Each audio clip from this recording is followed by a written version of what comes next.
Hey everyone, and welcome to the Perfect Bite podcast, your fusion of food and entrepreneurship. You'll hear stories from chefs, restaurateurs, CPG brands, and more from the food and bev industry. All of them are at different points in their journeys, talking about their experiences and how they've cooked up something new. Let's dig in.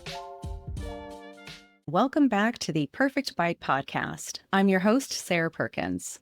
I've been fortunate enough to get to know today's guest over the last few years as a strong member of the female food community in Chicago. She's built a brand and product that is absolutely dynamic. Her gorgeous Thai chili jam, Nam Prik Pao, has been rocketing in growth, and she's starting to become a household name thanks to partnerships and national TV appearances. She truly is a testament to success through unexpected pivots. Please welcome founder of Pink Salt Kitchens, Palita Sriratana. Hi, everybody. Thanks for having me. Thanks for being on. I'm so happy to see you. Yeah, me too. I'm like, you moved away from Chicago, so this is like such a nice treat. No, I'm just reaching out to everyone I know in Chicago now and being like, this is how we get to hang out. You know, why not? Why not? Come on the podcast. I love it. But again, so happy to see you. And I can't wait for everyone to hear about your journey and what you've built, because I mean it when I say, like, you have one of those stories that you just don't give up. And it's awesome. For better, for worse, I just don't give up. I mean, it's for better, because it really just shows you have so much conviction in what you're doing, and that if you have to switch things up, then that's how you're going to keep going. That's how you're going to make it happen. 100%. So I always love to start at the beginning here. Take us back to childhood. When did you first fall in love with food, and what were your favorite foods as a kid? Oh my gosh. My first memories are food. My grandma lived with us.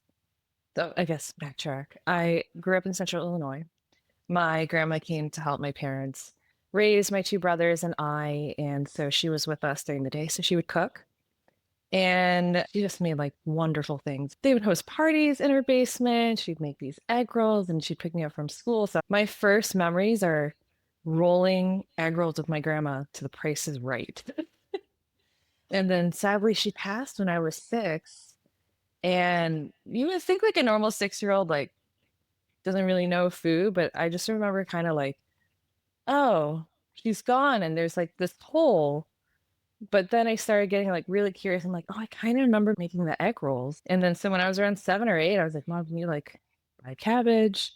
Do you remember how grandma like cut the carrots? And so I just remember making the egg rolls. And I think my mom was just like, what is this 7-year-old doing? And they came out, I think, pretty okay.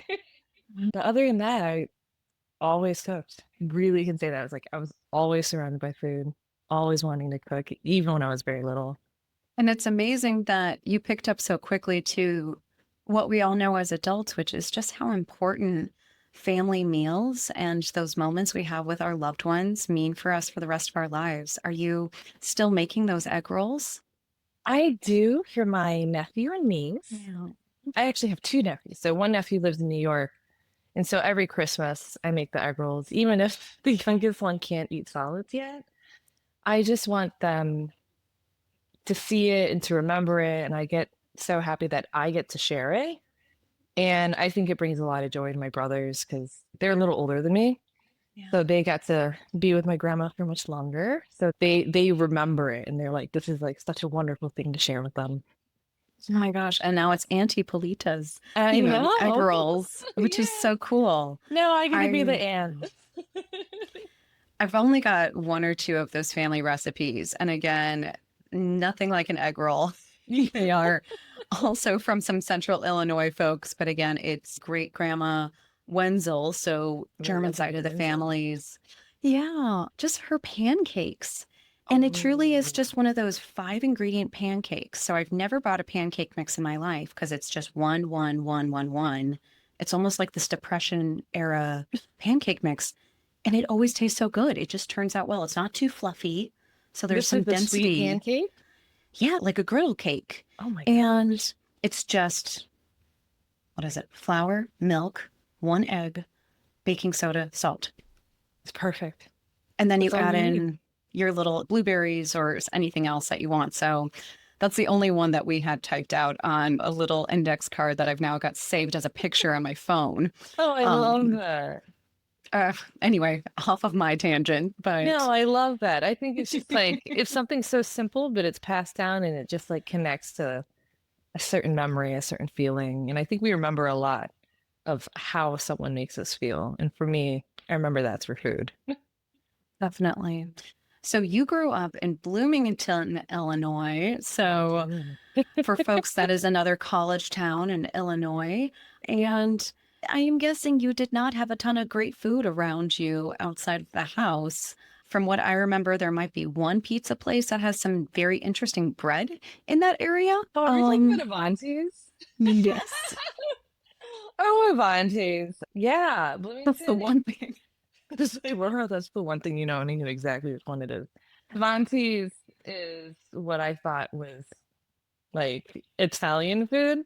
Right. It's very sweet. It's very down the middle. It's very American. And it Yeah. was also just what I ate every time I walked to tennis practice because between my high school and between the courts was an Avanti. So every day we get the loaf of bread, and the key is to have it with ranch. I don't know if you knew that. I didn't know But that was the key, but I'll have ranch with anything. I will not, but I will have the bread with.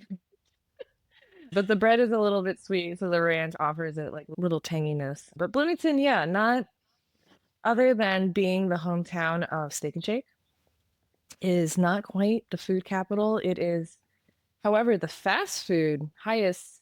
I don't know if the statistic is still true to this day, but in the 90s, it was the highest fast food per person per capita in the Oh my US. goodness. In the Right. US. Mm-hmm.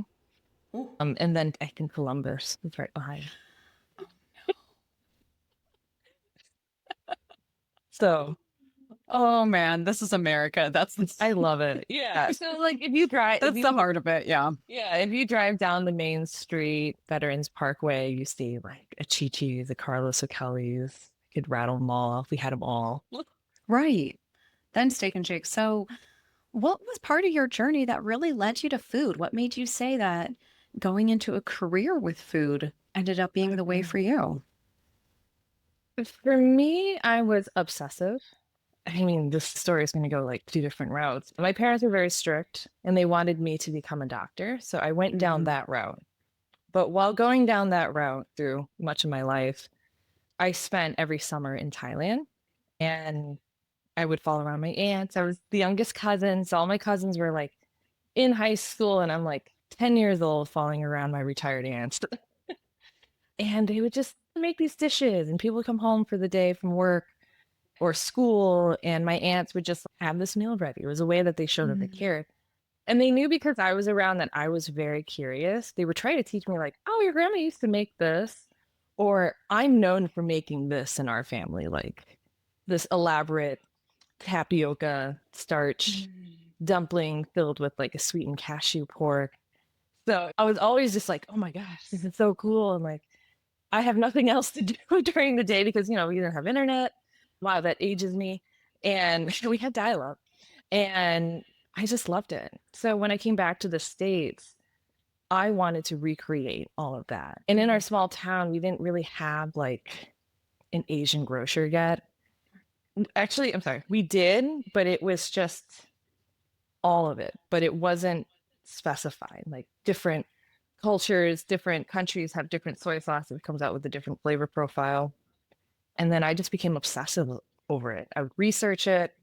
The recipes I would get were just like, oh, pinch of this, finish the bottle of that, handful of that, handful of tapioca pearls. And so I became obsessed with measuring it out, making sure it was replicable. And I just loved it. It was a way for me to reconnect with this part of me. And then my hometown wasn't as diverse at that time. And so it just helped me figure out who I was and what I really connected to. And I think it just gave me a lot of confidence of just Mhm. learning where all these dishes came from. Like, why does this strike such a chord with me? And then also being able to share it with friends was like the next level. Like my family's from Thailand. I just came back. This is what I learned, and being able to like make chicken satay for some of my friends one day. We were like 14. Oh my You know, goodness. but like So young. I know. So my friends would come over and I'd be like, yeah, let's just like make chicken satay with like peanut sauce. Like really at the time from like kind of really surface Thai dishes, and then it just grew from there. Yeah. And I'm sure they appreciated it because, again, like you said, you were in the fast food capital of America, literally. And it just like that sense that, especially, let's say over the last 10 years, that we've all been talking a lot more about how food really does affect not just what feels like physical health, but our mental health too. So if you're not eating things that taste good and have real ingredients in them and have a story, then you're kind of like, I guess I'm just having the same thing again. And I don't feel great. And it doesn't make me feel some type of way. Oh yeah. I think food ties a lot to our emotion.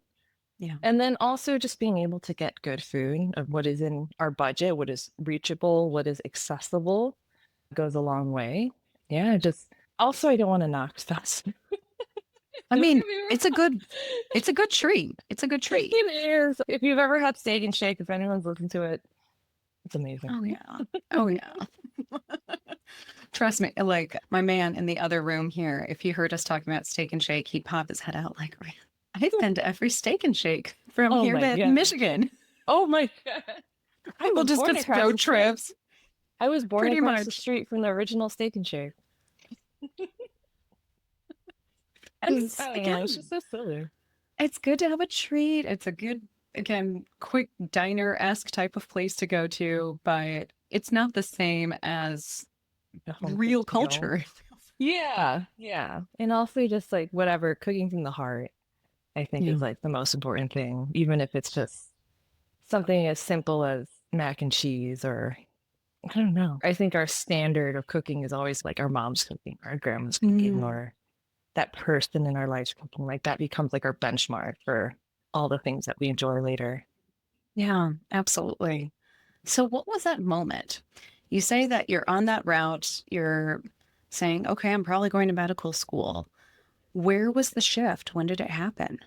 Well, fast forward a few years, I did my undergrad and the typical pre-med route. I didn't fail, but I didn't succeed. And obviously, to go to med school, you got to be like top of the top, best of the best. And I just kept taking the MCATs and I just could not hit the score. And I applied anyways. And I just felt like, actually, I knew that I was like living out someone else's dream. And it finally just got to a point I was like, you know what? For better or for worse, I should know when to give up. And I think this one took a little bit too long, but I don't regret a thing. I finally just threw in the towel. I told my parents, I'm like, I cannot do this. I always wanted to please them. That is kind of just being the daughter of Asian parents. And I just like, this is eating at my mental health. And they're like, well, what do you want to do? And I was like, I don't know. So I set out and I did a whole string of odd jobs. Like I worked in the music industry for a little bit. I don't know. I don't talk about it too much, Oh, but I used to do like PR for like music festivals. So I like got to go to Coachella and South by Southwest. I was helping out my friend's that's blog. cool. Yeah, it was like kind of fun. I was like, we would just go somewhere at like 9 o'clock at night and ask to be backstage. And when you're like 25, you're like, yeah, let's just do it. We could totally do this. And Right. that was like when music blogs were like huge.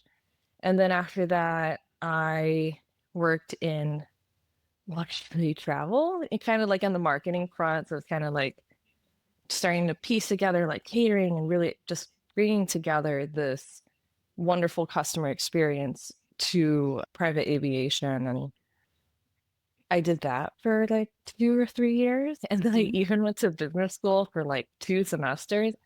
I don't know why. Well, actually, I do know why. Because I think my dad was like, you need to go back to school if you're going to keep doing this. Up and about. Sounds like Yeah. my dad. Yeah. And I was like, I don't blame you. I was like, I get it. I get it. So I was in business school for like 2 semesters, and then I saw this Eater article. Oh yeah, and then also I was a research tech over at Rush University, so I used to study parasites. That was actually like 7 years of my life, so I totally just glazed over that. So Oh, I used, goodness. yeah, but I digress. I saw this Eater article. It had been like 2018, 2019. And it just said, like, there's this food hall coming, and each kitchen's going to have an open concept kitchen. So it's not going to be just like a normal food hall where it's not scoop and serve, but more like incubator-esque. You get to see into the kitchen, you get to see the chefs making it. And I was like, you know what? I need to get this out of my system. I was like, You if I get it, do. yeah. I was like, I'll apply. At that point, I had only staged at 2 restaurants. So I was like, there's no way I'm going to get this. But I need But you to, had staged. Where? at that time, Nico Osteria, which is an Italian restaurant owned by One Off Hospitality. I went there because I wanted to cook things that I wasn't familiar with. So making pasta. And then growing up in the Midwest, especially after studying abroad in Japan, I am not familiar enough with seafood and fish. I Mhm. love seafood and fish. And I knew that they got shipments directly from Japan, flown in almost every day. So I went and worked there for a little bit. And then I just loved Au Cheval. It was the year that Au Cheval had opened. And I knocked on the door and they're like, yeah, like, are you here for the host position? And I was like, no. I was like, my friend said that like I could just like stage. And they're like, oh, okay, come back later tonight. And I was like, oh, just like that? All right, okay. So I like ran home and like grabbed a pair of Crocs and came back later that night. And they just threw me on the line. And I was like, I- as an And, a stage is supposed to just be an apprentice. and And like it's Au such a, Cheval, and Au Cheval being the you number don't one version, stop. you don't stop. And the reason why I wanted to go to Au Cheval was I loved how streamlined and how high quality it was. Yes. Just everything. It is a very tight ship. I knew close to nothing, and they just put me on the second station. I was like, yeah, this isn't gonna go well. The guy next to me is just like, just baste the bacon and just don't burn it. And I was like, okay, okay. So like my job was just purely to pull bacon out of this drawer and roast it, baste it with this maple and roast it again, and then hand it to the next station.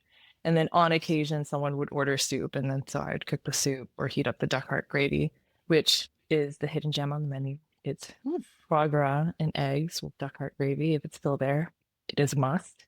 I've still never had Um, that one. I just am like, I know the exact candied bacon you're describing that you were yeah, behind. And it's yeah, like, my goodness, you are so humble about all of this. These are two iconic spots. yeah. So it Wow. was like total opposites because I wanted to like experience one restaurant group and wanted to experience the other one. Yeah. And I would just come home from Cheval smelling like bacon. But I loved it. I was like telling someone, I was like, this is my first time cooking. The girl was like, what? You're like, great. Just, I don't know. But it was a fun time. I loved it. Would not, I mean, I would do it all over again. So I applied to get into this food hall, as we know is now called Fulton Galley. And I was chosen out of, I think, 76 concepts. 5 of us were selected. And so I had my own kitchen.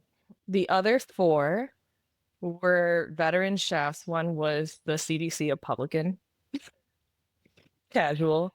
Another one was the executive chefs from Soho House. Another one, and I think he was the exec chef at one of the hotels downtown. So like Mm. really seasoned people. And then the 5th one being me.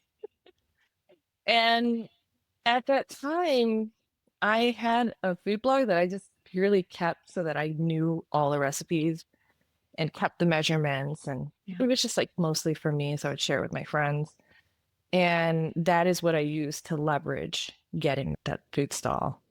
So I found out in November. Our first meeting was in February. We were expected to open early June. We ended up opening late June, coincidentally, on the day of my grandma's passing anniversary. So it was like very meaningful, like just like, oh, this is like very full circle to me. because they kept delaying the opening, like one more week, one more week. And I was like, man, this is going to like land on my grandma's passing day. And usually on the anniversary of her death, I would go to temple and just kind of, I don't know, just chat with her, I guess. So we opened June 22nd of 2019. And that is the birth of Pink Salt as the restaurant. Oh my goodness. I mean, that was your temple that day. You Yeah. birthed a temple. And believe it or not, when you were talking about all of your past jobs and the work leading up to it, I was like, oh no. If you look at your branding and how you lay everything out, everything makes sense. It's all you. It really is. It's this sense of accessible luxury and, like you said, simple, but it's high-end ingredients. And then there's this really cool thing, especially about the font and just how you, again, present the product in your accounts. It's like a little rock and roll, a little punk rock. Yeah. It's like this cool, strong, feminine vibe, and it's totally you.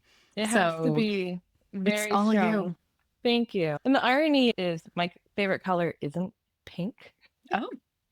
And it was meant to, first of all, my grandma always picked me up from kindergarten in this powder pink Reebok sweatsuit jumpsuit with Gorgeous. pink.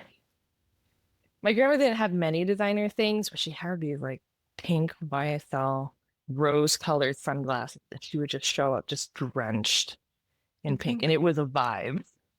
She sounds so cool. She was really cool. The pink was an homage to her, and the pink salt is also my initials, PS. There you go. I was going to say Himalayan pink salt is also just lovely. It is also really lovely. And that was another layer. It's like, it's always the last touch. That kind of like that meditative moment before you send out the dish. Just a little dusting. Yeah. So what was the reaction when you first were doing essentially a pop-up kitchen, your own food stall within this galley? What was the reaction to the food? What did you learn during that time of running your own concept? Oh gosh. Because I was opening in a food hall, bam, pink salt, all these veteran chefs, and then this person who we have no idea about. So I was this big question mark. Curiosity. I know. And I think because of that, it gained a lot of momentum just because they're like, we have no idea who this person is. This person has no history in the industry. Even one of the articles just like, she was a stage twice. You know, it's like, I can't lie. I was like, I'm not going to lie about my experience.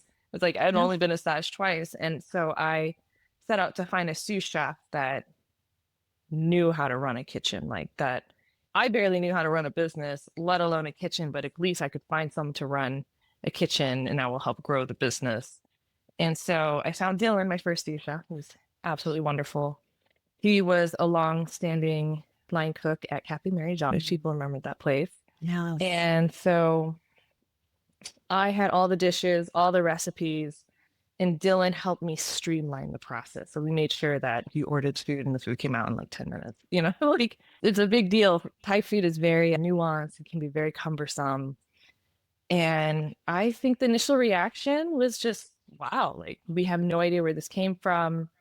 People were just so excited. People really felt like I was cooking from the heart because I was. And what I had to learn through that was I have a very spicy palate and I forget that.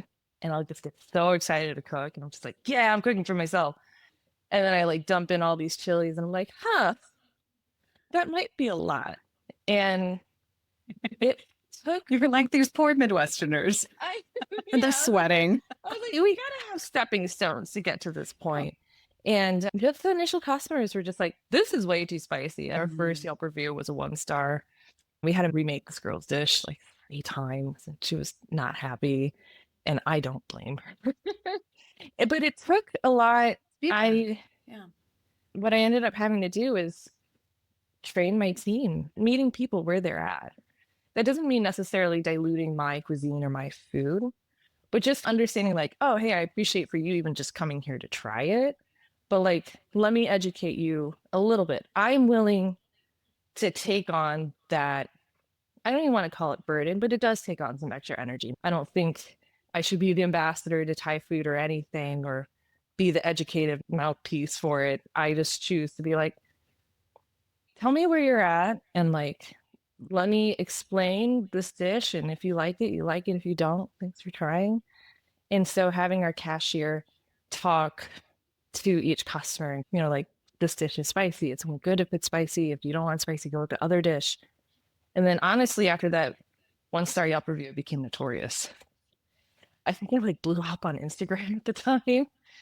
And then I just remember coming in, I was like, 60 to 80 orders of this chicken, this lap guy, this Thai style chicken salad every day. People just line up. They're like, give us the spicy chicken. We want to see whether we can take it. And I was like, you understand that if it's too spicy for you, I'm not going to refund you. You don't I'm have it. not gonna make it 3 times like I did for this woman. I was like, just so you know, I was like, there's spicy and then there's Thai spicy. And people just got really into it. And so I think taking that really harsh feedback and learning from it and kind of just, you know, take what serves me and take what doesn't serve me and then just move on. Look at it dead on. Like, yeah, I should have explained to her that it was spicy. She probably shouldn't have written the 1-star Yelp review, but it happened. And we just took it on straight on. And the food hall was not happy. They were like, this is the first review and you give it a 1-star. And I was like, yeah. And then they started lining up. They started lining up for you. Yeah. So it was like really, really exciting. So I told my team, I was like, it happens and we will learn, but we will also take the time to educate the customer and give them a good experience. So that is what I took away from them.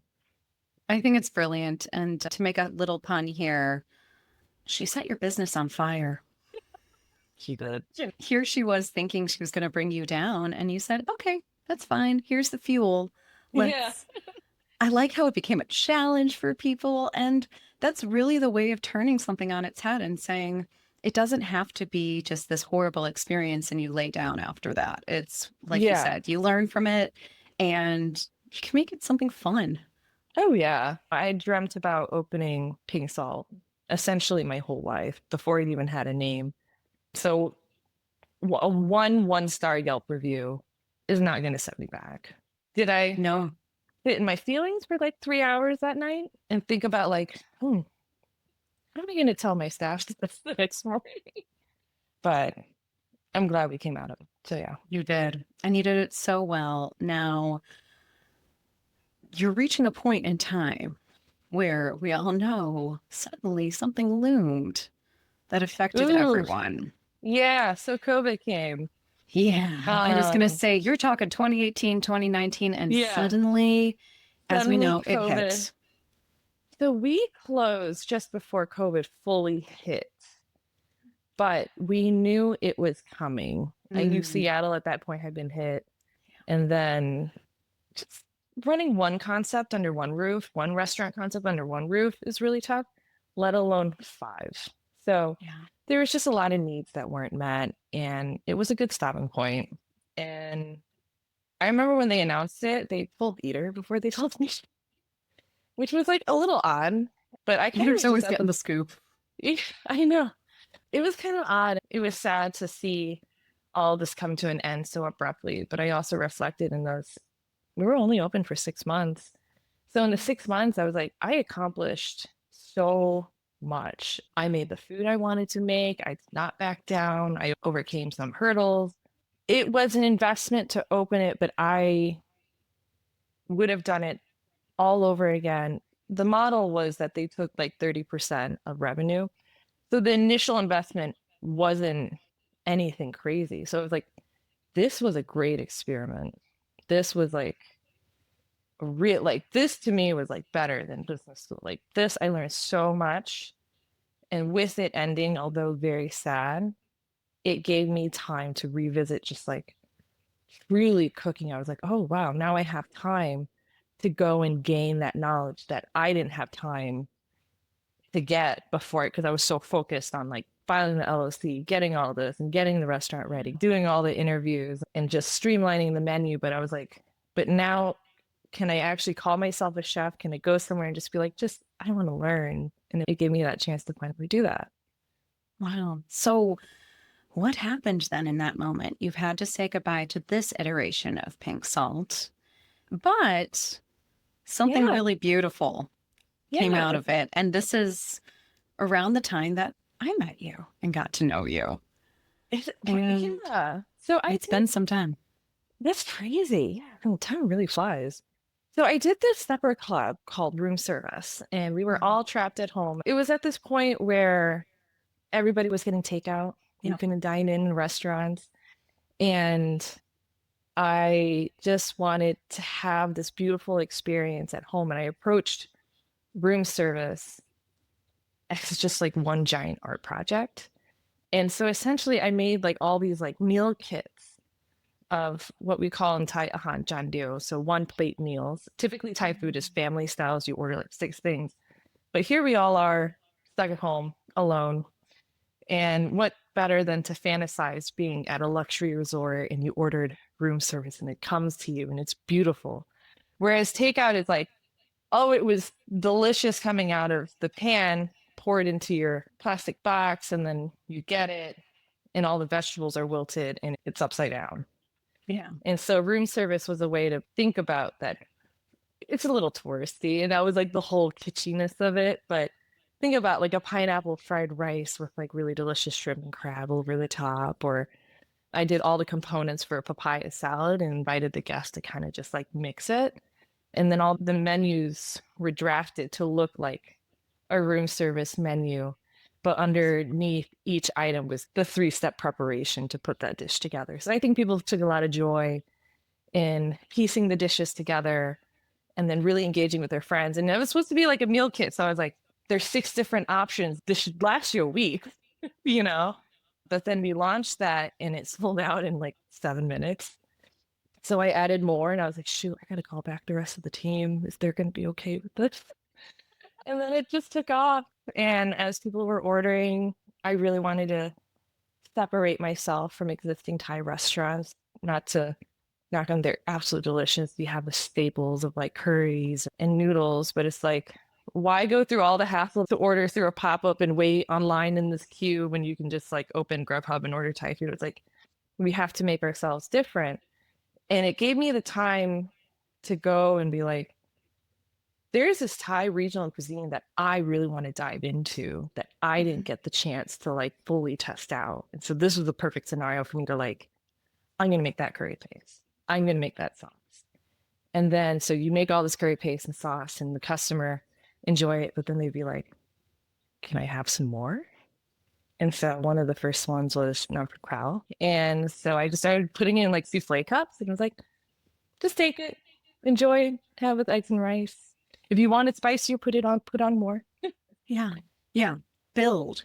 Boom. That was, oh my goodness, what a beautiful birth of Nam Prik Pao. I didn't realize it came from that little jar, that little moment of, wait, all of this food is great, but that sauce. Yeah. You were probably hearing things like, you should bottle that. And you're like, Yeah. what? They were like, you should bottle that. that. They're like, how can I send that to my friend in Vegas? And I was like, you sure? There's other Thai food in Vegas. But they're like, no, I want to give it to my mom. I want to send it that way. So one, I dragged my feet about it for like a year. I probably talked all my friends' ears off. I'm like, I'm gonna make the sauce. And I was like, I don't even know how to can. And then Like, finally, how do I do this? yeah. And then finally my therapist was like, you need to just do it. It was like, I haven't seen those boxes behind your desk move in months. So if you're gonna do it, you're gonna do it. And she just called me out on my shit. And also shout out to all the therapists out there who force entrepreneurs to finally do things. Exactly. So I finally just set a date. I was like, I have to pick a date. Otherwise, I'm just going to drag it out. It was already dragged out and it was coming up close to Christmas time. But I didn't know the seasons of CPG and all that. So one of the first calls I made was to Hear Your Market. And I spoke to Carly and I was like, yeah, can I get my sauce on the platform? And she's like, now? She's like, it's Halloween. And I was like, yes. And she's like, I will make this exception for you. Bow down to Queen Carly. I know. She made it happen. She made it happen. She was such a big champion of it. I cannot thank her enough. And this I remember. Yeah. I remember when it came into the office. Oh my gosh. Yeah. So she We just pushed it along. Anyone that works in CPG, a lot of those holiday products, I'm not gonna lie, are chosen in August for those of you listening. So like Oh, June, July, like, even early, I'm saying like August yeah. is the latest. So for me to be like 2 days before Halloween, like, yeah, I'm gonna launch this Christmas product. And Carly just really pushed the product through, advocated for me, and we launched on this arbitrary date, like November 11th, 11/11, which is like so cliche, but so silly. I was like, I got to do it. So I launched at 11/11 at 11/11 on Here Market, and it also sold out really fast. I only did like 70 or 80 units. I just remember crying 2 or 3 nights before because the lids kept popping off. And I was like, oh, this isn't good. But we finally got it in the jars. You know, a tight timeline will really light a fire under your butt. And it sold out. And so as soon as Carly sent me the email and she's like, hey, it sold out. We're going to need more. And I'm like, okay, I'll go order some more jars and you'll have some more in a week. And we just kind of went from there. Still being actually just me. So, I started jarring 36 at a time. And then it was Yeah. 72 at a time. And I just kept doing 72 jars at a time over and over. I was like, okay, I can do this every week or twice a week. And I was just streamlining the process. So really, really happy with how it launched. Also, that sauce was so spicy, that first iteration. I felt like such a baby. I'm like, No. tell folks who have never tried something like this, like, what is the nuance of flavor? 'Cause it really is. Oh my gosh, it is delectable. It So really is. And then yeah, it smacked me in the face. it And slaps you on the face. So Nam Prik Pao is a Thai style roasted chili jam. It's kind of piggybacking off of chili crisps or chili oils, but it is a traditional Thai condiment. It's ready to eat. You can cook with it. But what sets it apart is that it is tangy and sweet. So in Thai culture, we have something called sap. We tend to use this towards dishes that kind of really perfectly balance and harmonizes like spicy, sour, bitter, salty. It's supposed to be all the flavors together as one, and they all play off of each other without overpowering one another. And so Nam Prik Pao, unlike chili crisps or chili oils, had that tangy sweetness. And then also that first iteration has fish sauce. We now have a vegan version. And now we also have mild versions. So that's why there are 4 SKUs. But it is actually all Nam Prik Pao. And for me, I led with that because it's ready to eat and ready to enjoy. I one day want to do curry paste, but curry paste isn't as ready to eat. But this I felt like was just such a great entryway, and it can be enjoyed on anything from like eggs, rice, pizza is one of my favorite, a charcuterie board. And to me, it challenges people of like where they see Thai food and Thai flavors. It doesn't just have to be your go-to takeout order or this mysterious Thai dish that you have no idea how to make, when it literally can just be drizzled on your pizza. And you're like, oh, this is just so flavorful, so tangy. Think about how much sweetness, umami, and then the tamarind really makes like an existing tomato sauce pop. And then, of course, it has a base of really delicious caramelized garlic and shallots. gosh, that's really what gets me. I'm just such a garlic and onions girl. And Right.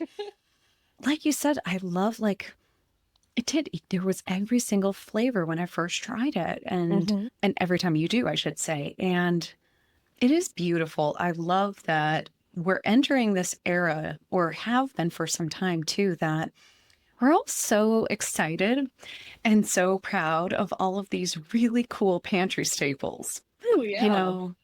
Like, again, you see behind me, like, The ground. I'm manifesting Graza. Like, I truly use this every day. And it's not something that 10 years ago, Sarah would have thought, like, the quality of your olive oil, but in an accessible way, is really important to you. Now it does. And it's the same with Nam Prik Pao and chili oils and all these things, that it's so fun to just get introduced to something totally new and say, that is my absolute new favorite. Yeah. And it's not just the usual Kraft Heinz at the grocery store. Yeah, I love seeing these products come from small makers. Like for me, this represents my heritage. And a big tagline that I use for my brand is that we're born in tradition, but we're not limited by it. I am Thai. I went to Thailand every summer, but I'm also very Midwestern. And so when people talk about Thai food being authentic, it's a challenging conversation because then you're kind of just asking that cook or chef to constantly replicate a dish over what the subjective idea of what is authentic. Yeah. And so with Nam Prik Pao, it's a traditional condiment, but you can use it in so many untraditional ways and like really make it your own. And to me, that is so meaningful to being able to share something that's represented of my culture, but you get to use it however you want. That is beautiful. And it's so representative of you and the journey that you've been telling us so far is you were asked and maybe almost expected to go a certain route, a certain journey. And once you really spoke up for your vision and your heart, everything fell into place. And it's like you said, you made it your way. And that's how it tastes and is beautiful here. Thank you. Tell us how things are going today in terms of Oh sales, my gosh. distribution, your gorgeous marketing photos that you do. I know everyone's always like, oh, I could just make an AI this and that. I'm like, no, everyone needs to go to Palita's accounts and looks how she presents product. And like you said, you're selling like this brand and this lifestyle in addition to it, Yeah. which is like cool, fun, and new. Yeah. A lot of the type products that are out there that have made it to America are legacy brands. They're the same products that have existed from when my parents first emigrated. And I wanted to create something that felt really special, that, it could sit out on the counter, wanted it to be a really beautiful hosting gift, just wanted it to be really exciting. And then just kind of celebrating being a little bit of a misfit, like from the print and the font and the silliness of it, everything down to like, you can put the sauce on ice cream. Like, why not? You get to enjoy this however you want. Yeah. So it's just a lot of the feeling of it is just challenging people of like where they see Thai cooking and Thai flavors and this like their culture identity. Things are definitely growing. I'm always surprised. We still make the sauce by hand, but I am partnering with a co-manufacturer that I have been searching for a year. Their attention to detail and willingness to take feedback. I never thought that I could grow the brand to this way. Because honestly, again, this started as something in a souffle cup. And I think the story really resonates with people. And seeing my cooking reach from like coast to coast, seeing it go from pantries in California to pantries in Boston, Maine, and Florida, and then, reaching other Thai cooks across the country, and then food editors that are just so curious about it and have just been so supportive. To I went on Chopped last fall. Yeah. It aired in February, which I was very taken back by, and it was in partnership with White Lotus.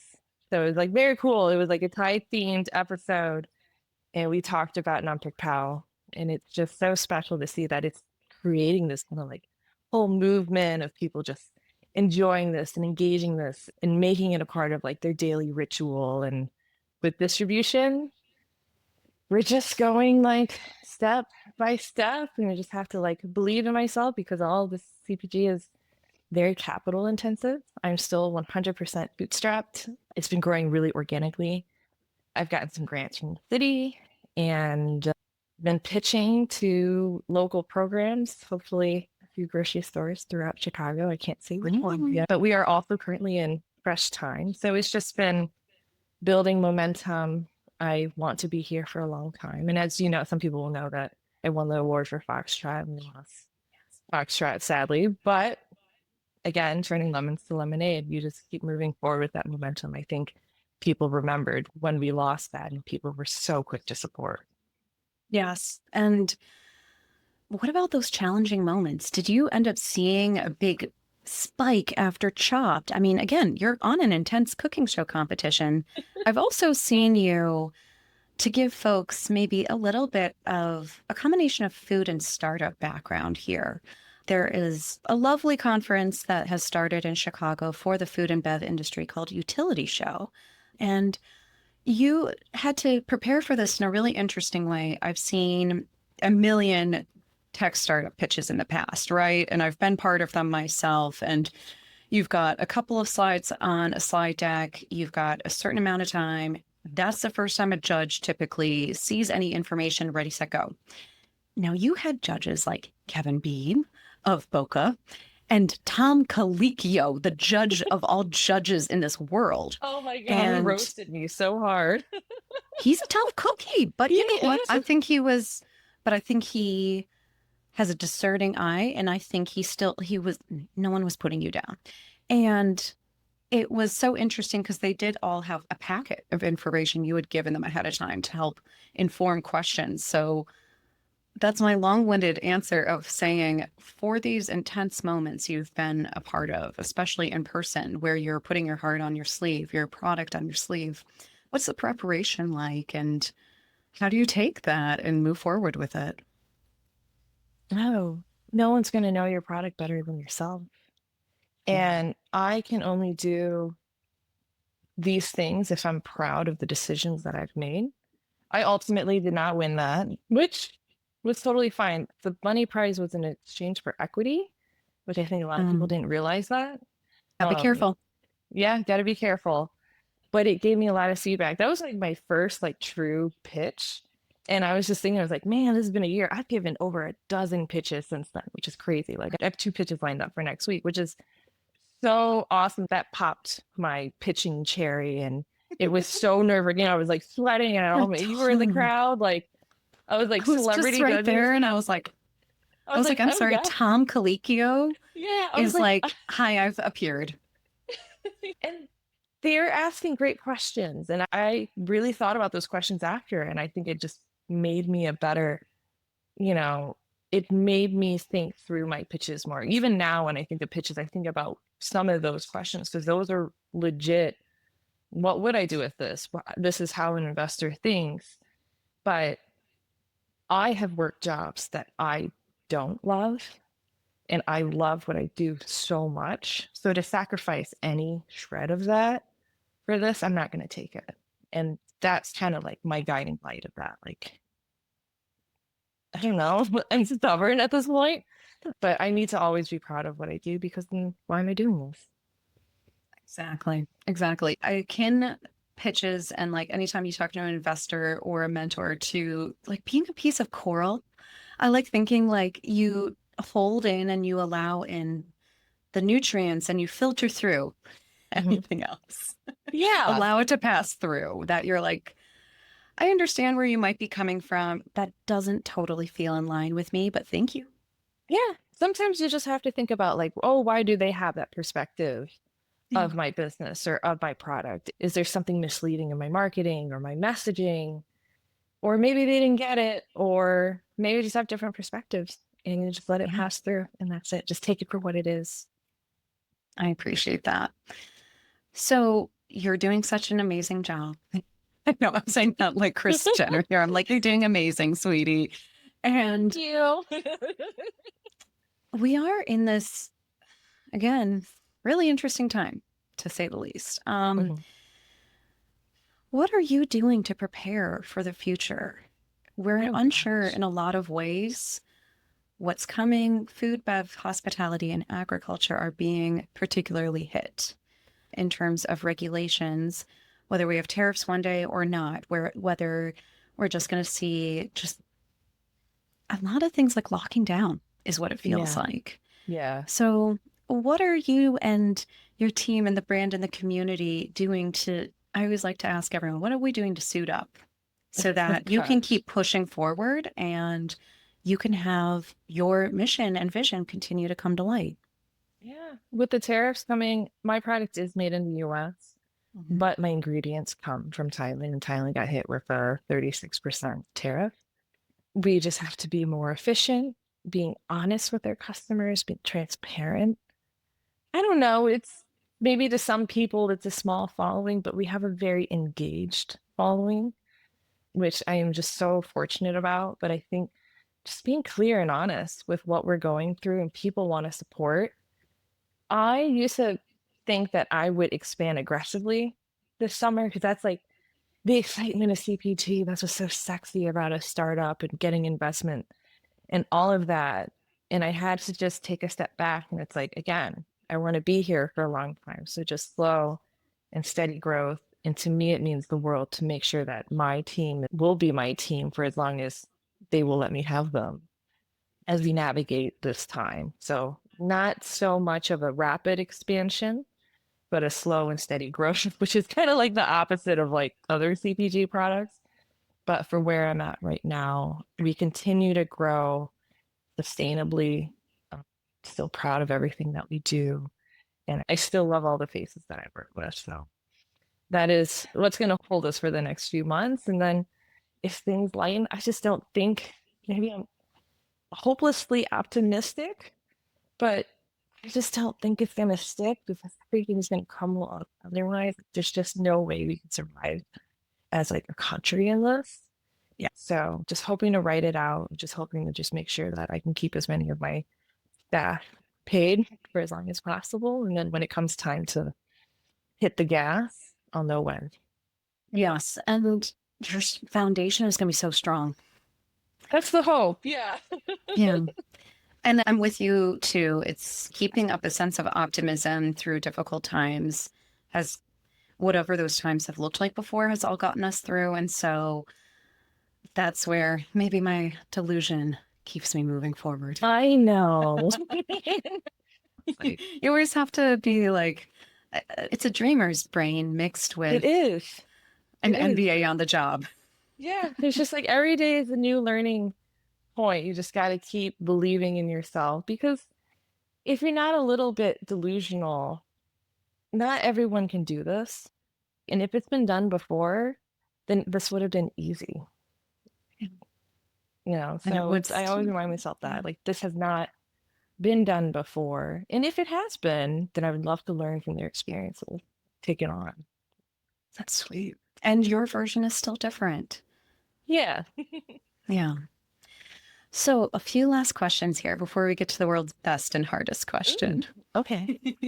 So, I would like to ask, what is a piece of advice you like to give anyone who is looking to start something of their own, whether they're looking at CPG or food and bev or just their own business to be an entrepreneur? It's taking the first step. I think that's the hardest part. Even if it is small, or, you know, to this day, I told you I have 4 SKUs. I haven't even released other flavors. I focused on what I knew was good and made sure that it did well. I'm always proud of it, that I can back it 1000%. And sometimes it's just doing it. I didn't wait to start my product line with an offering of 12. I literally started with one and then just kept going. And I think a lot of decisions that we make are decisions with the best knowledge that we can, but make that decision. Like, I don't know, take your foot out of the door. If you're always like 1 foot in the door, 1 foot out, you're never really going to fully know the answer. So make that decision and be like, you know what? That wasn't the right decision. Okay, so now I know I can go to option A. Just do it. Like I don't know. I do love the Nike saying. I was like, it is just do it. If it's not Just it, do it. if it's not it, then go the other route. That's it. But the sooner you make that decision, the sooner you know. So like majority of decisions can be undone. And if it wasn't the right fit for you, go down the other route. Yep. And you'll learn. And you'll learn and you'll feel it, whether it's the right thing or not. Yeah. So I think just if you have that idea and you really want to believe in it, don't spend 2 or 3 years trying to talk yourself out of doing it. Just do it. Like in 6 months, it fails. But then I always ask myself, well, what if it did work out? Like I still have this Post-it note on my desk. What if it does work out? And that was from when I launched Nam Prik Pao. Like, what would it look like if this did well? What are those goals? Who am I sharing this with? Stuff like that. And it does. And it did. It That did. makes me so, oh, It's making me so emotional. That was so sweet. Oh gosh. All right, Palita, are you ready? So, a little reminder for everyone. This is called The Perfect Bite, not just because it's a bit of a perfect bite of my career to date, from journalist to startup founder to working with folks in food and bev, but it's because all of us have our own perfect bite. We have our own unique taste buds, moments we've had with food throughout our lives that are just totally us. And it's something that will stick with us forever. So, Polita, what is your perfect bite? Okay. This takes a little bit of explanation. My perfect bite is condiments, which is a Thai coconut pancake. And the beauty of it is it's rice flour and coconut milk. And so the bottom batter is primarily rice flour with coconut milk, and you pour it into this shallow, kind of like takoyaki pan, but like a shallow divot. There's also like a Swedish pancake pan that kind of looks like this. So you have to pour this batter down and it crisps up and it's like perfectly lacy. It's sweet. It's a little bit savory from the coconut milk and a touch of salt. And then you have to take this coconut cream with less rice flour, and this becomes a custard, but it cannot hit the walls of this pan directly, otherwise it'll burn. And so it has to push down into the batter. So once you get the hang of it, it's easy to make, but you have to practice. And the inside is custardy and sweet, but it's essentially two batters in one. And then you can top it with like a sweetened egg yolk custard or taro or corn. And then a fun one, you could even do scallions. And you see it on the streets of Thailand, and it's like hot. It's just crispy and lacy on the outside, but it's creamy and just, I don't know, like custardy in the center. And that contrast, the sweet and salty, lacy and creamy. Like, how many times can I say creamy, creamy, creamy? It's amazing. And it's one of my favorite things. So that's called condiments. So a Thai coconut pancake. It sounds beautiful. I'd argue that you could put Nam Prik Pao on that. Oh, that is a, maybe I'll try that later today. A little something, a little spicy with it. It just, I feel like I was just transported with you, and I felt the humidity and just like the gorgeousness of Thailand. And oh, that was beautiful. Thank you. We did it for a pop-up for the Thai Fest, and it's a very difficult dessert. And my sous chef and I did it, and these Thai ladies were looking at my redheaded sous chef, and they're like, "How do you know how to make this?" They're like, "Give us 20 more pieces." I'm like, oh my gosh, you cracked the code. Yeah, we just did it all day at a street fest. It was just so fun. Definitely. Incredible. Best bite ever. Beautiful. Palita, thank you so much for taking the time today. This was so wonderful. I can't wait for folks to not only hear your story here, but to try their own Nam Prik Pao. Can you let folks know where to buy the product, check out the rest of your brand, and your social accounts? Ooh. So my social accounts are, me personally is HI period Palita. Hi, Palita.